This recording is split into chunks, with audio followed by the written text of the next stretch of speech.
இந்த திமுகவை நம்பாதீங்க. அவங்களுக்கு உங்களை நம்ப வச்சு ஏமாத்துறது தான் அவங்க வேலையே. இந்த புதுச்சேரி கவர்மெண்ட்டை பத்தி நம்ம சொல்லியே ஆகணும்.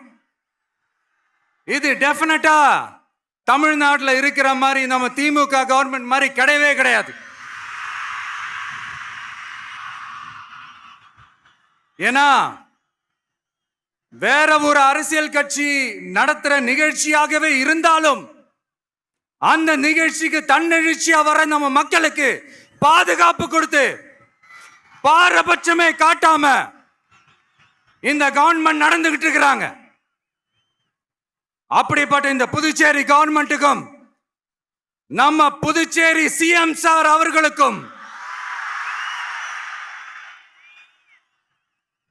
இந்த நேரத்தில் என்னுடைய மனப்பூர்வமான நன்றிகளை தெரிவிச்சுக்கிறேன். இத பார்த்தாவது தமிழ்நாட்டில் இருக்கிற அந்த திமுக கவர்மெண்ட் கத்துக்கிட்டா நல்லா இருக்கும்.